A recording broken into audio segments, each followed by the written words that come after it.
오빠, 나 오빠한테 할 말 있어. 왜? 무슨 일인데? 신혼집 보러 가는 것 때문에 그래? 그건 주말에 부동산 같이 돌아보기로 했잖아. 아니, 그게 아니라 우리 결혼식장 말이야. 그거 꼭 오빠네 대학 동문회관에서 해야 하는 거야? 처음부터 그렇게 하기로 한 거 아닌가? 우리 아버지도 나랑 같은 대학 나와서 친구분들도 전부 동문이시거든. 그래서 동문회관에서 하는 게 뜻깊은 것도 있고 다들 오시기도 좋아서 처음부터 그렇게 하기로 했잖아. 그건 아는데 생각할수록 조금 아쉽고 억울하기도 하고. 나랑 우리 식구들은 오빠네 대학에 어떠한 인연도 없는데 굳이 거기에서 해야 하나 싶네? 우리 동문회관에서 하는 대신에 결혼식 비용은 전부 내가 부담하기로 했잖아. 그때 이야기할 때는 좋다고 했으면서 이제 와서 그러면 어떡해? 거기 리모델링한 지 얼마 안 됐기 때문에 시설도 괜찮고 법조인이나 고위공무원같이 높은 사람들도 많이 하는 곳이야. 그래도 내 친구들도 다들 좀 이상한 것 같다 하고. 살면서 한 번뿐인 결혼식인데 나도 호텔에서 하고 싶어. 저번에 봤던 내 친구 지연이 알지? 걔가 남산 H호텔에서 했잖아. 엄청 고급스럽고 예쁘던데. 그래서 지금 다 조율해놨는데 이제 와서 결혼식장을 바꾸고 싶다는 거야? 안 그래도 예약이 거의 꽉 차 있었는데 아버지 친구 동문회장님이 어렵게 일정 비워준 거란 말이야. 아직 계약서 쓴 것도 아닌데 뭐가 어때? 원래 사람 마음이라는 게 이랬다가 저랬다가 바뀔 수도 있는 거잖아. 아버님한테 한번 잘 이야기해봐. 나도 남들처럼 호텔에서 결혼하고 싶어. H호텔은 친구가 결혼했으니까 나는 S호텔에서 할래. 남들처럼? 호텔 결혼식은 돈이 얼마나 드는지 알기나 해? 우리 선배가 작년에 S호텔에서 결혼했는데 결혼식 비용만 1억 넘게 들었어. 그 돈이면 차라리 동문회관에서 실속 있게 결혼식하고 혼수에 보태겠다. 혼수는 내가 알아서 한다고 했잖아. 저번에 아버님이 결혼식 비용은 다 해결해 주신다고 했으니까. 쓰는 김에 조금 더 써서 호텔 결혼식으로 바꾸자고 말씀드려봐. 아버님 돈도 많으시잖아. 이 정도는 별일 아닐걸? 돈 1, 200도 아니고 1억이 어떻게 별일이 아니야? 아무리 우리 아버지라고 해도 그건 좀 아닌 것 같아. 원래 이야기했던 대로 진행하자. 꼭 비싼 호텔 결혼식이 좋은 것만은 아니잖아. 아, 나는 생애 딱 한 번 하는 결혼식인데 내 마음대로 하지도 못하네. 돈 내주는 사람 마음이긴 한데 진짜 좀 서운하다. 우리 부모님이 돈이 많고 부자였으면 이렇게 내 의견을 무시했을까? 내가 언제 자기 의견을 무시했다고 그래? 이미 양가 어른들끼리 다 정해놓은 일이라서 갑자기 바꾸기 좀 그렇지. 일단 부모님한테 이야기 한번 해볼게. 오빠가 진짜 말씀 좀 잘 들어봐. 나 정말로 S호텔에서 결혼식 하고 싶어. 친구들이 다들 부러워할 거란 말이야. 친구들이 밥 먹여주니? 아무튼 알겠으니까 기다려봐. 저는 여자친구와 2년간의 연애를 마치고 10월에 결혼식을 올릴 예정이었습니다. 여자친구는 제가 첫눈에 반해서 사귀게 되었고 여자치고는 키도 크고 외모가 뛰어난 편이었어요. 연애하는 동안 정말 좋았기 때문에 결혼까지 하려고 마음을 먹었는데 막상 상견례까지 마치고 나니 양가 형편이 조금 많이 차이가 나더라고요. 저희 아버지는 예전에 검사로 일을 하시다가 그만두시고 변호사 사무실을 개원하셨어요. 지금은 소속 변호사 6명과 함께 일하고 있는 법무법인의 대표이십니다. 어머니는 현재 작품 활동은 거의 안 하시지만 개인전도 여러 번 하셨던 화가이시고 지금은 작은 갤러리를 운영하고 계세요. 예전부터 경제적으로 부족한 거 없이 살았고 저는 아버지 영향을 많이 받아서 로스쿨을 졸업하고 변호사로 일을 하는 중입니다. 반면에 제 여자친구는 국제선 스튜어디스로 근무하는 중이고 예비 장인 장모님은 평범하신 분들이에요. 신혼집도 제가 부모님 도움을 받아 장만했고 결혼식은 아버지가 전부 해주신다고 하셨는데 준비를 하면 할수록 자꾸 잡음이 생기는 게 이해가 가질 않았습니다. 그럼 저번에 봤던 그 집으로 계약할게. 금매로 나와서 다행이지. 그 가격에 그런 매물 찾기 힘들어. 오빠, 집이 얼마라고 했지? 15억, 원래 시세는 2, 3억 더 비싸. 집주인이 금매로 내놓은 거라서 빨리 계약해야 돼. 안 그래도 아까 일하고 있는데 부동산 사장님이 계속 전화하시더라. 다른 사람이 계약하고 싶다 했으니까 빨리 결정하시라고. 근데 솔직히 그때 봤던 아파트보다 지난달에 봤던 한강뷰 아파트가 더 낫지 않아? 거기가 더 조경도 깔끔하고 내부 커뮤니티 시설도 잘 되어 있더라. 초등학교랑 중학교도 엄청 가까워서 학군도 좋아. 거긴 지금 시세로 20억도 훨씬 넘어. 우리가 당장 애가 있는 것도 아닌데 비싸도 너무 비싸잖아? 안 그래도 부모님한테 손 벌리기 민망한데 그렇게까지 해달라고 하는 건 좀 아니라고 생각해. 그럼 아버님한테 손 벌리지 말고 대출을 더 받으면 될 거 아니야? 어차피 8억 정도 대출 받아도 오빠가 금방 갚을 수 있잖아. 너 8억 대출 받으면 한 달에 얼마씩 갚아야 하는 줄 알아? 너 월급 300만 원이지? 너가 받는 월급으로 이자도 못 내. 그래도 오빠가 많이 버니까 괜찮잖아. 아니면 아버님한테 기왕 해주시는 거 팍팍 좀 밀어달라고 해봐. 이미 많이 해주시잖아. 여기서 어떻게 더 해달라고 해? 나는 한강뷰 아파트에서 살고 싶다고. 오빠가 말한 거기는 뷰도 너무 안 좋고 주변 환경도 별로야. 야, 솔직히 적당히 해야 하는 거 아니냐? 집이 마음에 안 들면 너가 돈을 추가로 부담하던가? 너 결혼 비용으로 모아둔 돈 2천만 원 있다고 했지? 그리고 너희 부모님이 3천만 원 더 해주신다 하고. 정말 그거면 할 만큼 다 했다고 생각하는 거야? 갑자기 왜 이래? 내가 못할 말이라도 했어? 신혼집 구할 때 내 의견도 반영해 줄 수 있는 거 아니야? 반영해야 해줄 수 있지. 그런데 해도 적당히 해야 할 거 아니야? 너가 쉽게 가져오라는 8억이면 경기도에 웬만한 아파트 살 수 있어? 20억이 남의 집 강아지 이름이니? 너는 고작 5천 가져오면서 20억 넘는 집 해오라는 게 정상이야? 아니면 아닌 거지 왜 이렇게 정색을 해? 우리 집에 돈이 없으면 어떤 집에서 살고 싶다는 소리도 하면 안 되는 거야? 2달 전에도 너가 결혼식장 바꾸고 싶다고 우기는 바람에 결국 너가 원하는 대로 S호텔로 바꿔줬잖아. 우리 부모님이 말은 안 해서 그렇지 얼마나 서운해하셨는지 알아? 부모님 결혼하셨던 그곳에서 아들도 결혼식 올리게 됐다면서 얼마나 좋아하셨는데 너는 너 욕심만 부리느라 그런 건 생각도 안 하잖아. 솔직히 막말로 결혼식은 신부가 주인공인데 내가 왜 그런 것까지 신경 써야 돼? 정 섭섭하면 시부모님이나 동문회관에서 결혼식 한 번 더 하시라고 해. 요즘 리마인드 웨딩 같은 것도 유행이잖아. 옛날 생각하면서 다시 하시는 것도 나쁘지 않겠네. 나는 요즘 스타일대로 호텔에서 결혼식 하고 싶다고. 그게 멋지고 폼나잖아. 그래도 우리 만났던 시간도 있고 너가 무리한 요구를 해도 다 맞춰주려고 했는데 이제는 나도 더 이상 못하겠다. 부모님한테도 너무 죄송하고 너랑 결혼하면 나까지 힘들어질 것 같아. 그게 무슨 소리야? 말이 너무 심하다고 생각하네? 어차피 그만할 생각이라서 이젠 상관없어. 결혼은 없던 일이고 예식장도 오늘 취소할게. 내가 하기 싫어져서 안 하는 거니까 위약금도 내가 전부 낼 테니까 걱정하지 마. 너는 한강뷰 아파트 사주고 호텔에서 결혼식 시켜주는 남자 다시 찾아봐.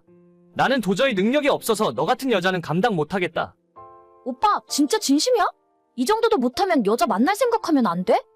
그래, 나는 이 정도도 해줄 능력 없다고. 그러니까 빨리 다른 좋은 사람 찾아봐. 아니면 너가 직접 벌어서 너 하고 싶은 대로 하던지. 아 진짜 알겠어. 한강뷰 아파트는 내가 포기할게. 그럼 됐지? 아니, 됐긴 뭐가 돼? 애초에 너랑 결혼하려고 했던 내가 멍청했어. 그냥 연애만 하다가 말았어야 했는데. 야 진짜 내가 너 가만 안 둘 줄 알아? 너가 가만 안 있으면 어쩔 건데? 할 수 있는 게 있으면 얼마든지 해봐. 대신 그 뒷감당도 전부 너가 해야 할 거야. 결국 결혼식을 50일 정도 앞두고 끝내 파혼하게 되었습니다. 형편 차이가 나더라도 전혀 문제 삼지 않았고 저희 부모님도 저만 좋다고 하면 반대하지 않으셨는데 사람 욕심이란 게 끝도 없는 것 같아요. 바라는 것도 많고 욕심도 아주 많은 사람인 것 같은데 꼭 자기가 원하는 걸 다 들어줄 수 있는 능력 좋은 사람 만나길 바랍니다. 안녕하세요. 바쁘신가? 잠깐 마을 문제로 상의할 것이 좀 있는데. 네, 이장님 안녕하세요? 마을 문제요? 저희는 이사 온 지 얼마 안 되어서 마을에 대해 아직 아는 것도 별로 없는데. 에이, 이 동네 들어온 지 석 달이나 지났으면 우리 마을 이웃사촌이나 마찬가지지. 이제 마을 문제가 있을 때마다 같이 의견도 나누고 힘든 게 있으면 서로 돕고 살고 그러는 거예요. 원래 시골 생활이라는 게 그래. 우리들끼리 돕고 맞춰가며 살아야 한다니까. 아, 그렇군요. 그럼 저한테 하실 말씀이란 게 어떤 거죠? 다른 게 아니라 이번에 우리 동네 초입의 환경 정리를 좀 진행할 생각인데 우리 김씨 집에서 협조를 좀 해주셨으면 하고 말이야. 협조요? 저희가 무슨 협조를 해드리면 좋을까요? 아직 남편이랑 제가 할 줄 아는 것도 별로 없고 그런데. 꼭 뭔가를 할 줄 알아야 협조인가? 마음으로 이렇게 좀 보여줘도 되는 거지.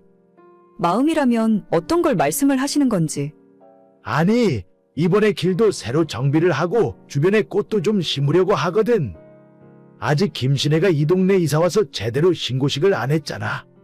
마을 어른들에게 이사왔다고 인사도 드릴 겸 해서 조입의 주변 정리하는 공사 비용을 김씨네가 내줬으면 하는데 말이야. 네? 공사 비용을요? 그게 한두 푼 하는 게 아닐 것 같은데. 길바닥이야 뭐 나라에서 다 알아서 새로 닦아주니까 그렇게 큰 공사는 아니고 우리 마을 표지판도 좀 멋들어지게 만들어서 세우고 텔레비에서 보니까 요즘 벚꽃길 만드는 게 그렇게 유행이라면서 마을 초입에 벚꽃을 양쪽으로 쫙 심으면 그게 얼마나 멋지겠어? 사람들이 우리 마을에 많이 사진 찍으러 놀러오고 그러지 않을까 싶네. 아, 그게 비용이 얼마나 들죠? 저희가 그런 걸 잘 몰라서. 내가 알아보니까 한 2천만 원 정도면 넉넉하게 하겠더라고. 그렇게 큰 돈은 아니니까 김씨네 입장에서도 부담이 없을 거야. 네? 2천만 원이요? 그래, 그 정도면 싼 거라니까 그러네. 옆 동네 작년에 이사 온 젊은 부부들이 있는데 그 양반들은 신고식으로 마을의 지하수 관정을 새로 파주고 동네 사람들 다 물 걱정 안 하고 살게 커다란 물탱크에 배관까지 새로 다 설치해줬어. 대충 3천 4천은 돈이 든 것 같더라고. 그거에 비하면 우리 마을은 사람들이 참 양심적이지. 그래도 그렇게 큰 돈을 갑자기 말씀을 하시면 제가 우리 남편이랑 한번 이야기해 볼게요. 그래, 그걸 혼자 결정하고 그럴 문제는 아니지. 근데 말이야, 원래 시골 마을에 이사 오면 그런 거 하나씩은 하고 시작하는 거야. 지금 김씨네 집으로 들어가는 길에 우리 집 땅도 좀 걸쳐 있는 거 알고는 있는가? 아, 네. 옛날부터 쓰던 마을길이라고 하던데. 저희 집 살 때도 아무 문제 없다고 이야기 들었거든요. 그거야 내가 눈 감아주니까 그런 거고. 난 항상 마을 사람들 편이라니까. 다들 원만하게 둥글둥글 잘 지내면 얼마나 좋아. 그렇지 않아요? 네, 맞죠. 저희도 그렇게 생각하고 있죠. 근데 말이야, 김씨네가 이 동네 이사 온 지 석 달이나 지났는데 아직까지 동네에 뭐 하나 기부하는 것도 없고 마을 어른들이 별로 탐탁지 않아 하는 건 알고 있어? 저희가 작년에 이사 오기 전에 마을잔치 찬조금도 한번 해드렸었고, 지난달에는 마을 어르신들 단체 관광 가신다고 해서 저희가 술이랑 간식도 사서 드렸었는데. 그런 건 원래 당연히 하는 거고, 이런 시골에 이사 오면 마을에 뭔가 커다란 거 하나를 해줘야 하는 거야. 입장 바꿔놓고 생각을 해봐.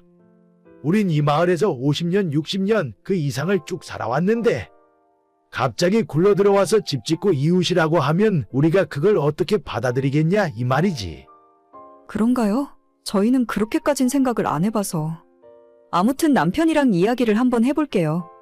그래요. 이런 건 원래 말 안 해도 센스 있게 알아서 해야 하는 건데 하도 눈치가 없는 것 같아서 귀뜸해 주는 거야. 네, 알겠습니다. 들어가세요. 저희 부부는 둘 다 50대이고 작년에 은퇴했어요.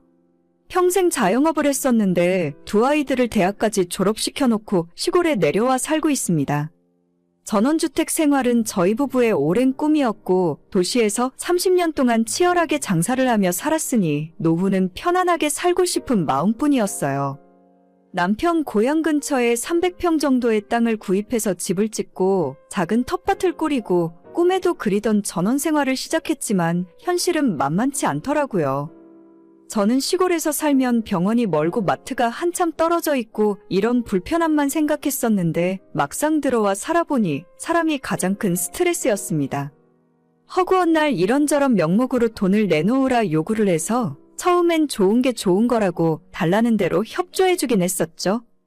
마을에 저희보다 훨씬 나이가 많은 어른들도 있고 수십만 원 정도로 마을 주민들에게 환심을 살 수 있다면 나쁜 건 아니라고 생각도 했었습니다. 하지만 그건 저희 착각이었고 이젠 대놓고 수천만 원을 요구하는 상황에 이르렀어요.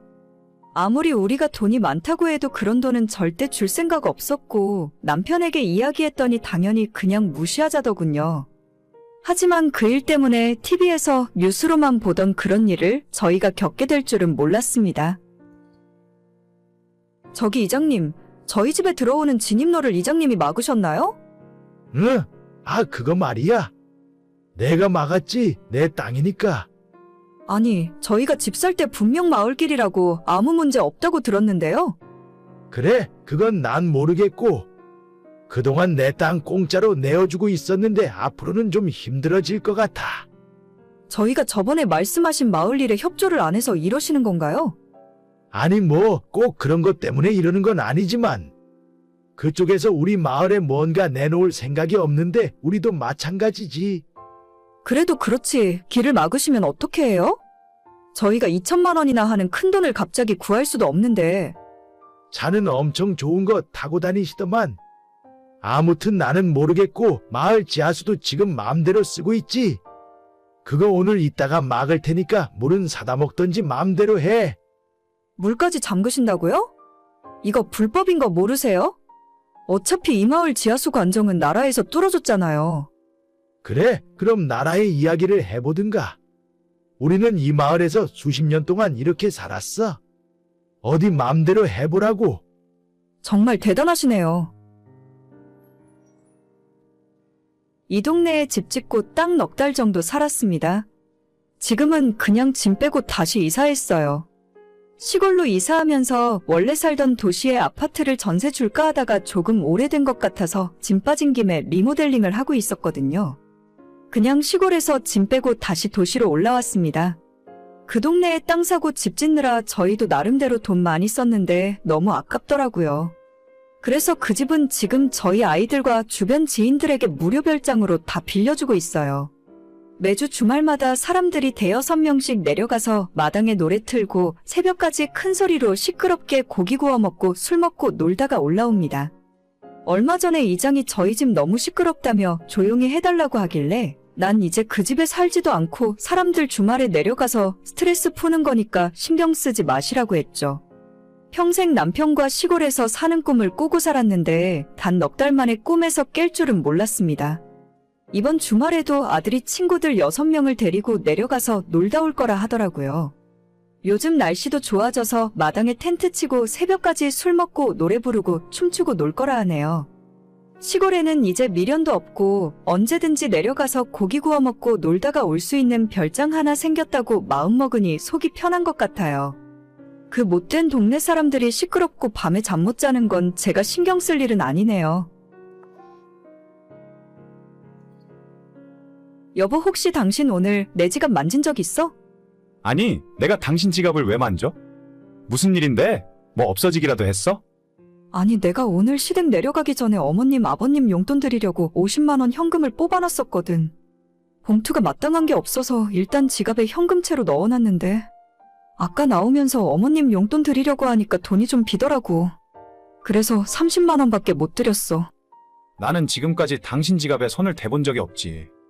내가 수중에 돈이 없는 것도 아니고 뭐가 아쉬워서 그러겠어. 그럼 어떻게 된 일이지? 분명히 오늘 아침에 어머님 댁 출발하기 전에 ATM기에서 50만 원 뽑았거든. 원래 내 지갑에 현금이 하나도 없었으니까 딱 50만 원 있어야 하는 게 맞는데 얼마나 비었는데 그래? 5만 원짜리 3장이 없어졌더라고. 35만 원밖에 없길래 그렇게 드리는 건 좀 아닌 것 같아서 그냥 어머님한테 30만 원만 드렸어. 누가 당신 지갑에 손을 댔으면 돈을 다 가져갔겠지. 바보도 아니고 도둑이 어떻게 15만 원만 가져가. 그러니까 이상하다는 거야. 내가 어디 다른 곳 들른 적도 없거든. 가만 생각해보니까 아까 작은 방에 도련님 들락날락 거리지 않았어? 내 가방이랑 우리 짐 전부 작은 방에 넣어뒀잖아. 아마 그 방에 컴퓨터가 있어서 그럴걸? 에이, 그래도 설마 내 동생 의심하는 건 좀 아닌 것 같은데. 아, 그런가? 생사람 잡는 것 같아서 좀 그렇긴 하네. 그럼 진짜 그 돈이 어디 간 거지? 아까 우리 엄마한테 과일 사갔잖아. 그때 과일 가게에서 당신이 돈 쓰고 깜빡한 거 아니야? 아니야, 그건 확실하게 아니야. 생활비 카드로 계산했기 때문에 확실하게 기억하고 있어. 그럼 그냥 잊어버려. 어차피 우리 엄마한테 용돈으로 드리려고 했던 돈이잖아. 다 용돈 드렸다 생각하고 잊어버리자. 이제 와서 다시 찾을 수도 없잖아. 15만 원이면 적은 돈이 아닌데 진짜 속상하네. 내가 요즘 정신을 딴 데 두고 다니나 봐. 뭔가 다른 곳에 쓰고 착각했겠지. 나중에 생각날 수도 있어. 처음 제 지갑에서 돈이 사라졌을 때만 해도 그냥 제가 착각한 줄로만 알았어요. 어디 다른 곳에 썼겠지 하고 잊어버리려고 했는데 그 이후로도 시댁에 방문을 한 번 더 한 적이 있었는데 그때도 제 지갑에 있던 10,000원짜리 5장 중에 3장이 사라진 겁니다. 저희 시댁에는 올해 34살의 백수 시동생이 있어요. 대학 졸업하고 짧게 1년 정도 중소기업에서 일을 2번 했었고 직장 다니는 건 본인 적성에 안 맞다고 하는 바람에 시부모 돈으로 카페도 차려준 적이 있었습니다. 하지만 그 카페 역시 1년 반 만에 가게 월세 보증금까지 홀랑 다 까먹고 망해버렸어요. 그 뒤로 지금까지 2년째 집에서 놀고 있는데 솔직히 제가 볼 때는 이제 집에서 쫓아내던지 시부모님의 결단도 어느 정도 필요하다는 생각이 들 정도예요. 시댁에 가면 제대로 세수도 안 하고 머리도 덥수룩하게 기르고 있는 시동생을 볼 때마다 제 속이 답답해서 화딱지가 나곤 했습니다. 아직 한참인 30대 나이에 나가서 뭐든지 할 수 있는 건강한 몸이 있는데도 시부모한테 용돈 받아서 놀고 먹는 모습을 보면 내 동생이 아니라 다행이다 싶더라고요. 솔직히 처음에 돈이 사라졌을 때부터 시동생을 가장 먼저 의심했지만 아무리 그래도 남편의 동생인데 강하게 추궁하진 못했습니다. 문제는 저희가 가만히 있었더니 범행이 점점 대범해졌다는 거예요. 이상하다. 왜 여기 없지? 무슨 일인데? 뭐 없어졌어? 아니, 내 지갑에서 카드가 한 장 없어진 것 같은데? 카드? 무슨 카드인데? 무슨 카드는 무슨 카드야. 신용카드지. 평소에 잘 안 쓰는 카드라서 언제 잃어버렸는지도 모르겠네. 그래, 잃어버렸으면 누가 카드 긁었을 때 문자라도 왔을 거 아니야. 내가 결제 문자 알림 신청 안 해놨던 것 같아. 아, 어쩌지? 언제 어디서 잃어버렸는지 기억도 안 나. 마지막으로 그 카드 어디서 썼는데? 안 쓰는 신용카드를 뭐하러 만들었어? 나 인터넷으로 물건 좀 살 게 있어서 쓰던 거지. 안 쓴 지는 한 달도 넘었을걸? 일단 카드사에 전화해서 물어봐. 그리고 분실 신고해서 막으면 되잖아. 아, 맞다. 알겠어. 정신이 없으니까 아무 생각이 안 나네. 일단 카드 회사에 전화부터 할게. 아, 어쩌지? 내 카드 훔쳐간 놈이 벌써 여러 번 긁고 다녔나 본데? 진짜? 경찰에 신고부터 해야겠다. 뭐 얼마나 썼는데? 벌써 50만 원 정도 긁었나 봐. 방금 카드 사용 내역을 이메일로 받아서 확인했는데 좀 이상하네. 뭐가 이상한데? 빨리 경찰에 신고부터 해. 아니, 그게 아니라 50만 원 좀 넘게 쓰긴 했는데. 전부 PC방, 술집, 밥집 이런 곳에서 며칠 동안 긁고 다녔네. 진짜 돈 없는 사람인가 보다. 어차피 요즘 CCTV 다 있는 세상인데 그게 안 걸릴 거라고 생각했나? 내가 카드를 우리 엄마네 집 근처에서 잃어버렸나 본데. 카드 긁고 다닌 곳이 전부 우리 엄마 집에서 가까운 곳이야. PC방도 엄마네 집 아파트 단지 건너편이고, 식당도 그렇고 술집은 그 근처 번화가의 먹자골목이고. 당신이 지난 주말에 어머님 댁 갔다가 카드를 거기서 흘렸나 보네. 그거 주운 사람이 막 긁고 다니는 거고. 아무리 봐도 이상한데? 여기 식당이랑 PC방은 내가 예전에 내 동생이랑 자주 가던 단골집이거든. 혹시 아니겠지? 그럼 혹시 모르니까 경찰에 신고하기 전에 전화해서 물어봐. 괜히 식구들끼리 얼굴 붉히지 말고. 당신이 돈 없어졌다고 했을 때만 해도 설마 아니겠지 생각했는데 이 자식 아니면 설명이 안 되네. 전화해서 물어보고 만약에 진짜 도련님이 훔친 거면 이참에 정신 똑바로 차리게 해야 돼. 어머님 아버님한테 사실대로 전부 말씀드려야지. 진짜 모르는 척하고 경찰에 확 신고를 해버릴까? 빨간 줄 긋고 콩밥 먹게 만들어? 뭐 당신 마음대로 하는 거긴 하지만 난 진짜 어떤 방법으로든 도련님 정신 차리게 할 필요는 있다고 생각해. 벌써 집에서 아버님한테 용돈 받고 놀기 시작한 지가 몇 년째야. 어머님이 너무 도련님을 싸고 도는 것도 문제라니까. 일단 전화해서 확인부터 해야겠다. 그래, 잘 이야기해봐. 남편이 시동생한테 카드 가져갔냐고 물었는데 처음엔 아니라고 잡아떼더라고요. 근데 경찰에 신고할 거라는 말에 결국 자백을 했고 남편이 바로 시부모님에게 전화해서 전부 사실대로 말씀을 드렸어요. 어머님은 끝까지 못난 둘째 아들을 감싸고 돌면서 동생한테 용돈 한번 챙겨주지 그랬냐고 하셨지만 문제는 아버님이었어요. 평소에도 둘째 아들이 백수로 지내는 걸 못마땅해 하신 아버님은 이번만큼은 화가 단단히 나서 집에서 나가라고 하셨습니다. 시댁에서 멀리 떨어진 곳에 보증금 300에 월세 35만 원 반지하 방을 얻어주고 다신 집에 들어오지 말라며 쫓아내셨어요. 시동생은 당장 다음 달 월세부터 걱정해야 할 판이라 울며 겨자 먹기로 요즘에는 물류센터 일을 다니고 있다 하더라고요. 진작에 그렇게 했어야 하는데 어머님께서는 집에서 놀고 먹는 다 큰 아들을 언제까지 품고 계실 생각이었는지 모르겠습니다. 시동생이 맘대로 긁고 다닌 남편의 카드값은 아직 돌려받지 못했어요.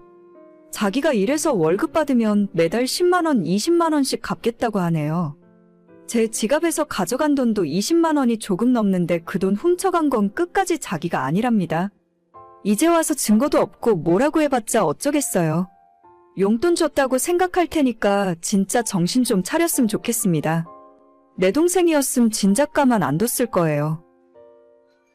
오늘의 사연은 여기까지입니다. 구독과 좋아요, 알람 설정은 많은 힘이 됩니다. 다들 행복하시고 좋은 하루 되세요.